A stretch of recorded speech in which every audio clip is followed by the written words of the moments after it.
Yeah, look, I think that, a lot of transparency around actually what is in products, labeling. I think there's a lot of, I don't know, misconceptions with people. People don't know the difference between guaranteed analysis or typical analysis.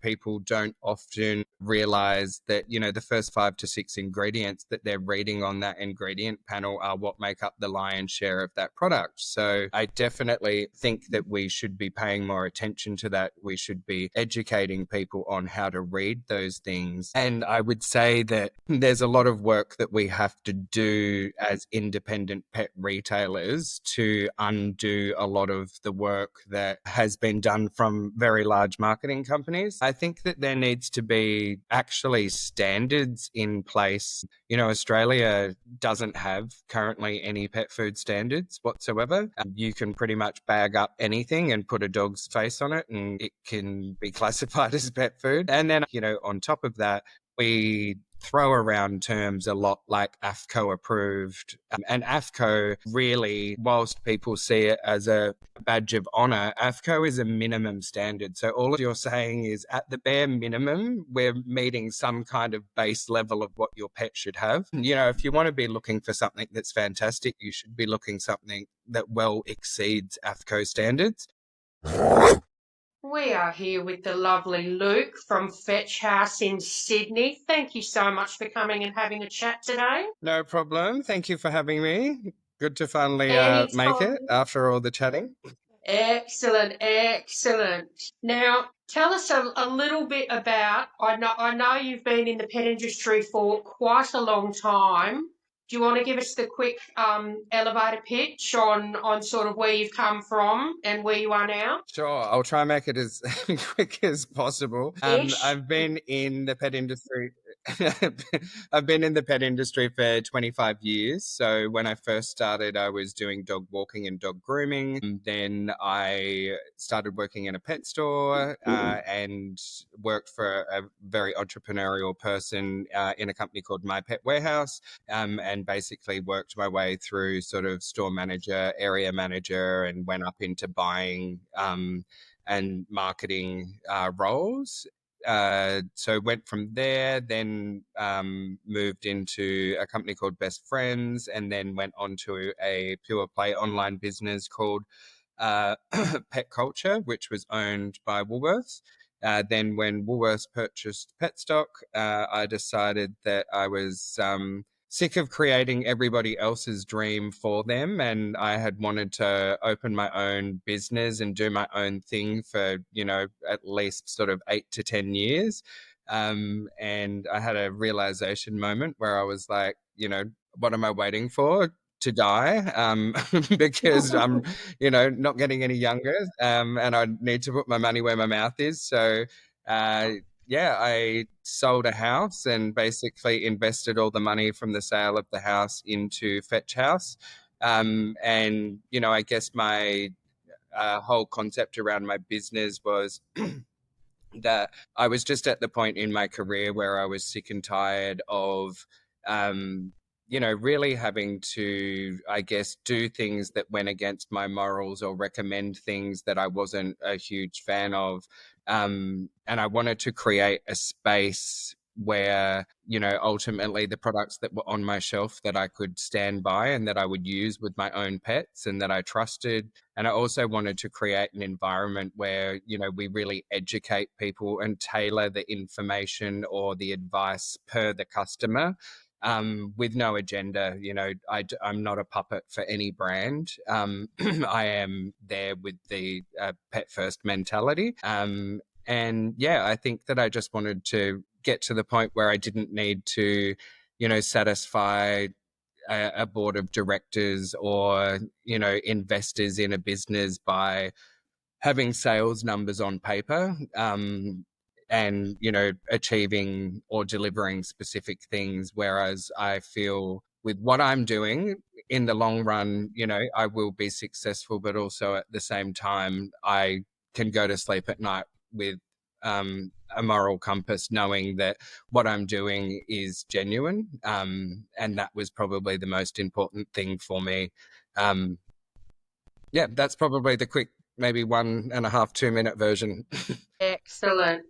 Now, all of that being said, you're very much telling the truth when you say you won't recommend products that you haven't tried yourself or that haven't been tested on your boys. Yes, Yeah? definitely. Literally everything on my shelf I have used at any given time, and some of the products I've actually sampled and tried myself. There's a probiotic called Purple Boost, which I definitely do take myself as well. So Oh, yeah, 100% stand stand by the things that are on shelf. And I guess through the use of the product and understanding the way they work, especially as somebody that has a very sensitive French bulldog, it positions me very well to be able to give the right type of advice based on personal experience, and also being on the shop floor speaking to customers, I get that firsthand information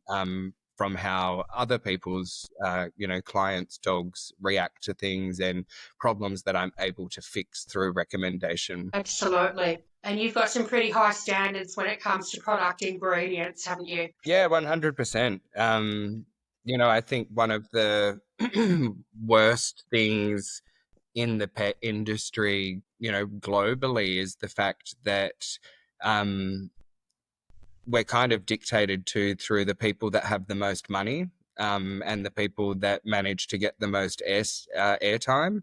And it's at the point where, I think that we see certain avenues of voices of authority. For example, vets are often thought of as a voice of authority, but yet they are really a GP.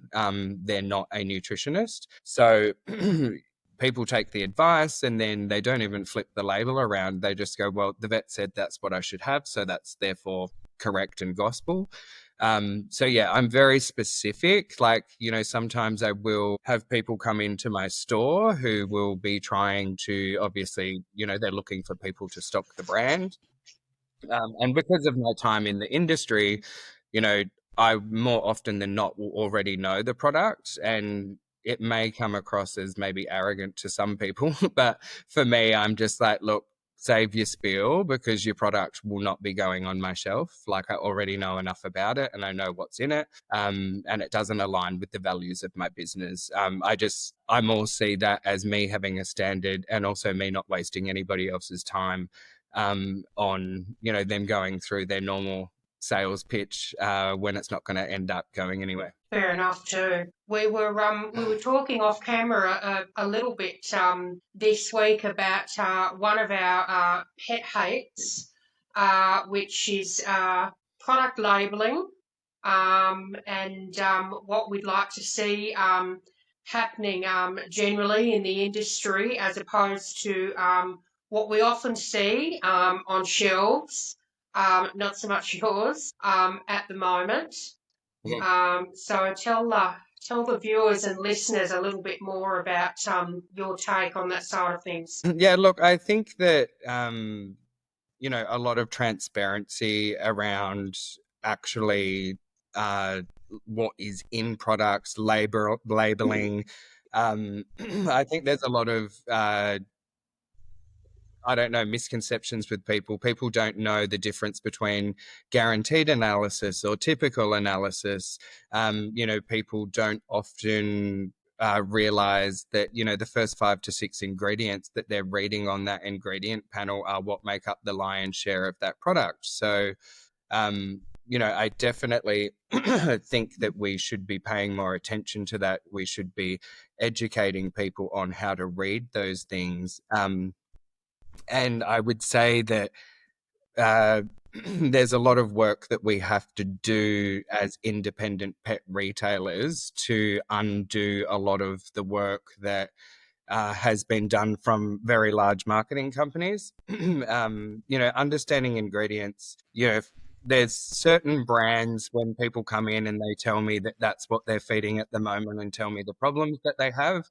And I guess, I'm quite across most of the formulas. And with certain brands, even if I'm not across the formula, I can pretty much say, well, look, it's going to have maybe chicken as the first ingredient. Then you're going to have, cornmeal, wheat gluten, sorghum, and just go through a list. Pearled barley, a lot of these cheap fillers that are in the products. And then when I actually go to the computer screen and bring up the formula for the customer, I will then just highlight the ingredients, and they're usually quite blown away by probably realizing it for the first time, but also the fact that you're able to have a generalization with certain brands of what you imagine would be in it. But yeah, I think that there needs to be actually standards in place. Australia doesn't have currently any pet food standards whatsoever. You can pretty much bag up anything and put a dog's face on it, and it can be classified as pet food. And then I think, also on top of that, we throw around terms a lot like AAFCO approved. And AAFCO really, whilst people see it as a badge of honor, AAFCO is a minimum standard. So all as you're saying is, at the bare minimum, we're meeting some kind of base level of what your pet should have. If you want to be looking for something that's fantastic, you should be looking something that well exceeds AAFCO standards. So I kind of feel like, we've gone from the point where AAFCO was considered a real benchmark of food to now realizing that AAFCO is literally saying you are providing the bare minimum, not this is, really top quality product. And I also think that there is definitely a lot of misinformation specifically about raw diets, in my opinion. There is propaganda that's pushed that you can't eat raw because of pathogens and, so on and so forth. But at the end of the day, where you source your product from and what the company's, I guess, process is around where they get their meats from and the way they process things and their own standards, just the same way that I have standards. Other companies have really top-notch standards like that as well. You're not going to end up with your dog getting sick from pathogens if you're feeding a brand like Proudy, for example, because their product is top tier. If you're going and feeding just another person that pops up online that has, a raw product that they're peddling and they're buying, end of line meat that's not really fit for consumption, then sure, you're probably opening yourself up to that. But it really comes down to being educated and making sure that you're making the correct choices with the information that you have, or seeking information if you don't know the answer. Sorry, that was a very long-winded response. But No, those are good, actually. That's what we want. That absolutely works. So speaking of raw feeding, and speaking of kibble, there's a lot of very passionate debate going on online about that. Some people are, as you've mentioned, and rightly so, very wary about raw. Some, on the other hand, are completely anti any kind of kibble, and it's the devil, don't go near it, etc., etc. My sense is that there needs to be a little bit more movement towards the middle there. I mean, look, I'm a raw feeder. I will freely admit that. But at the same time, you've got to acknowledge that that's not going to suit everyone, everyone's budget, everyone's lifestyle. It doesn't suit every dog. They're all built differently, and some of them physically have problems digesting raw. They need something cooked, or they need certain proteins, or they have certain sensitivities for whatever the reason is. Some dogs just may do better on a diet that contains kibble. So what's your approach when you're talking to those sorts of customers? What sort of things are you suggesting to them to help them get the healthiest outcome they can? First of all, I would say 100% agree with everything that you just said. Like, each individual situation is different, whether it is from a budget perspective, whether it is what somebody, prefers to feed, raw is always my go-to because I do truly feel like it is the best. But, the approach that I take with it really, like, there's so many leading questions in the beginning. I think that sometimes people are taken back a bit because I'm actually invested. So if they come in and they ask me something from a nutritional standpoint, or what's the best food for my dog, I'll always be like, okay, cool, I've got a few questions for you before I start firing away with what could be options for you. Are there sensitivities? Does your dog have bad skin? Does it have an upset stomach? Does it have any proteins that it can't stomach? Also, what type of feeding do you lean more towards?